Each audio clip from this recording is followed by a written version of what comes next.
Assalamualaikum warahmatullahi wabarakatuh. Alhamdulillahi rabbil alamin. Assalatu wassalamu ala rasulillahi amma ba'du. Kita lanjutkan pelajaran bahasa Arab dengan metode as-sarf.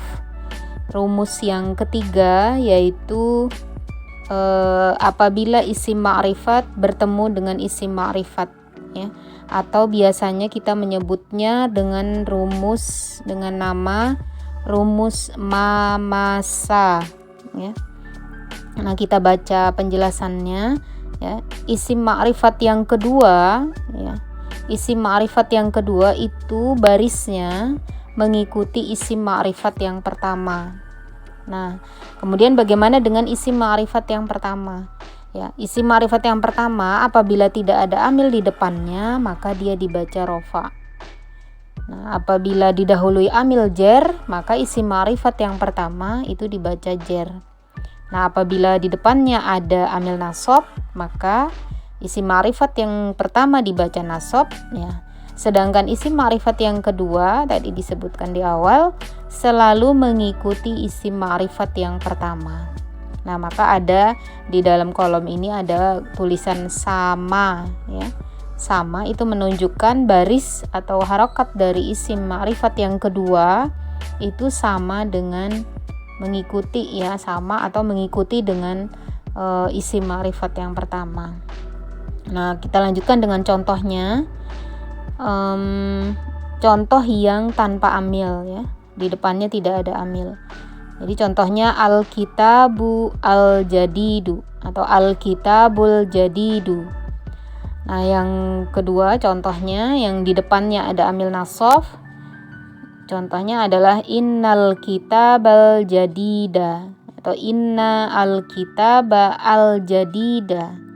Nah, untuk contoh yang lain yang di depannya ada amil jer, di sini dicontohkan amil jer fi, ya, fil kitabi al jadidi atau fil kitabil jadidi. Nah, ini untuk rumus yang ketiga. Nah, kemudian kita lanjutkan dengan rumus yang keempat, ya. Rumus keempat ini adalah isim nakiroh bertemu dengan isim nakiroh.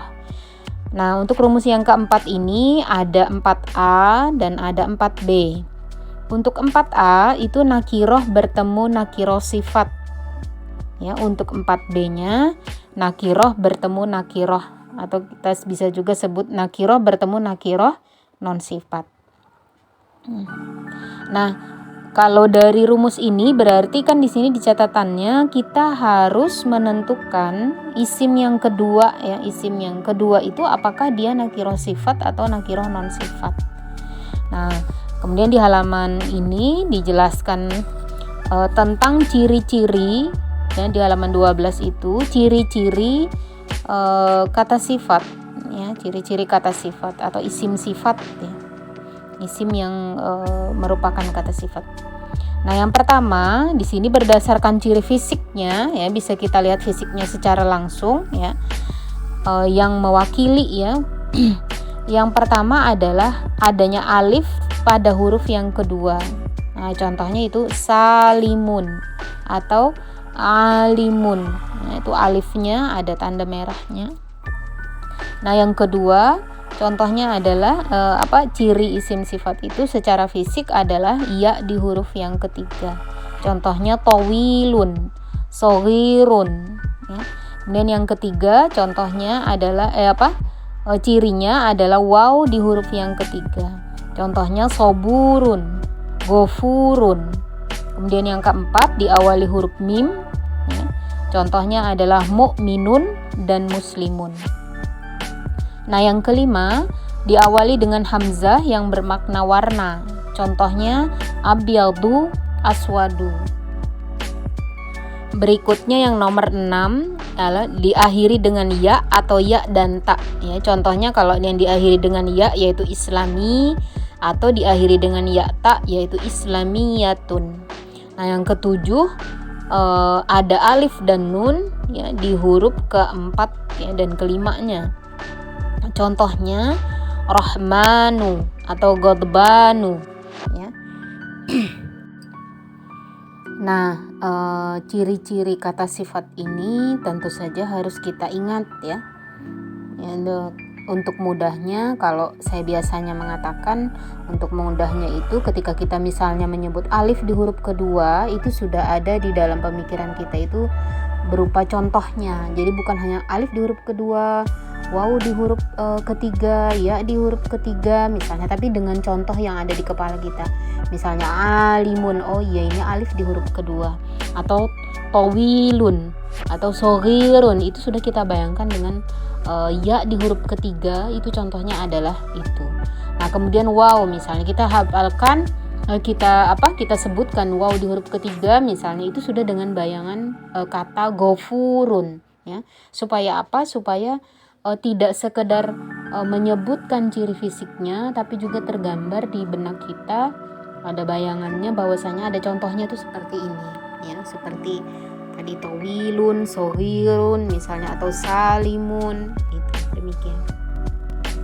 Nah berikutnya rumus nakiroh bertemu nakiroh tadi ya, yang 4A, yaitu isim nakiroh bertemu nakiroh sifat ya, 4A.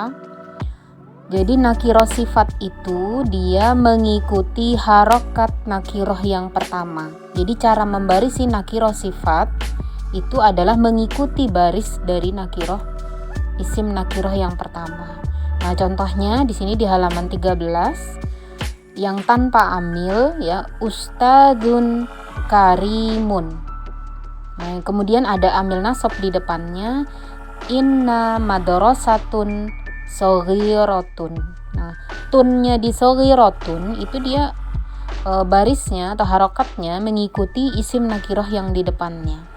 Nah kemudian isim nakiroh juga masih bertemu isim nakiroh sifat, contohnya yang dimasuki oleh amil jer, fi madrasatin soghirotin. Nah, jadi sudah ada tanda merah ya, hurufnya itu diberi warna merah yang menunjukkan bahwasanya isim nakiroh sifat ini harokatnya mengikuti nakiroh sifat yang pertama atau nakiroh sifat yang di depannya. Nah, kemudian kita lanjut dengan 4B, yaitu rumus isim nakiroh bertemu dengan nakiroh ya. Maka nama rumusnya adalah nanajer. Oh iya, kalau yang tadi ya 4A itu cara menyingkatnya atau cara untuk gampang mengingatnya, kami biasanya memberikan nama rumus nana sisa atau nakiroh sisanya itu sifat sama. Jadi nakiroh sifat sama itu untuk menunjukkan bahwasanya harokatnya itu sama dengan nakiroh sifat di depannya. Nah kembali ke nanajer ya. Ya rumus 4B biasanya kita menghafalnya dengan menyebutnya rumus nanajer ya. Rumus nanajer ini sebenarnya sama dengan namajer. Dari sisi bahwasanya kalau di dalam buku bahasa Arab yang lain ya, kita menyebutnya dengan mudhofun ilaihi ya. Kalau tadi nana sisa biasanya kita menyebutnya naat man'ut ya, naat man'ut. Nah untuk rumus yang 4B ini ya, isim nakiroh sifat itu selalu dibaca jer ya. Jadi isim nakiroh non sifat ya, nakiroh non sifat, isim nakiroh non sifat, yaitu yang letaknya setelah nakiroh biasa tadi ya, nanajer tadi, isim nakiroh non sifatnya itu selalu dibaca jer. Nah untuk nakiroh pertamanya, isim nakiroh pertamanya itu sama ya, terus sama. Kalau tidak ada amil dia rofa, kalau ada amil nasab dia akan nasab, kalau ada amil jer ya isim nakiroh pertamanya itu akan jer.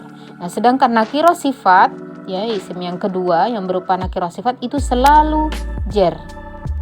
Nah, di sini ada catatan nakiroh non sifat ini berarti tidak ada tanda-tanda sifat ya pada isim nakiroh tersebut. Nah, kemudian juga yang lain catatannya pada isim nakiroh yang pertama itu tidak boleh tanwin. Ya, kita lihat contohnya ustadzu ilmin. Nah, yang kedua contohnya inna ustadza ilmin. Nah, selalu ilmin. Kenapa? Karena rumusnya nanajer. Jadi selalu jer dia. Kemudian fi ustadzi ilmin. Ya, ini rumus nanajer. Nah, kemudian di halaman 15 itu ada latihan rumus manarof ya. Latihan rumus manarof ini yang kemarin ya dibacakan, saya ulang saja untuk sebagai latihan. Yang nomor 1, al-waladu naimun. Ya, nomor 2, al-ustadzu alimun. Yang ketiga, al-baitu kabirun. Yang keempat, al-ardu wasi'atun. Yang kelima, innal walada naimun. Ya. Nomor 6, annal ustada alimun. Yang ketujuh, lakinnal baita kabirun. Kedelapan, ka'annal arda wasi'atun. Yang kesembilan, fil baiti waladun. Ya, ini rumus manarof. Jadi yang isim nakiroh ya itu selalu rofa. Ya, nomor 10, fil madrasati ustadun.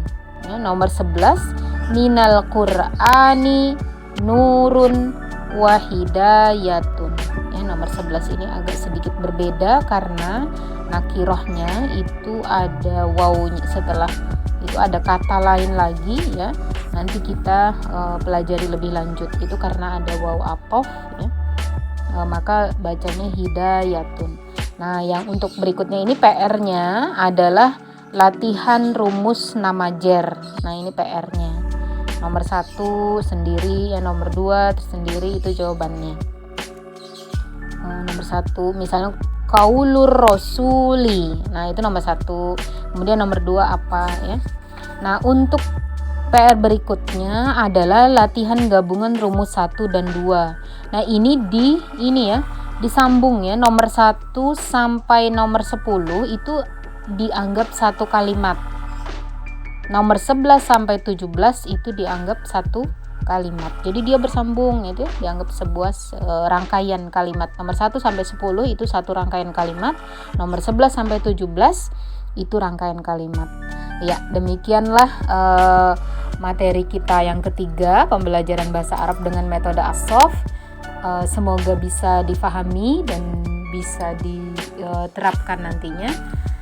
Silahkan like, comment, and share. Moga-moga bermanfaat. Billahi taufiq wal hidayah. Wassalamualaikum warahmatullahi wabarakatuh.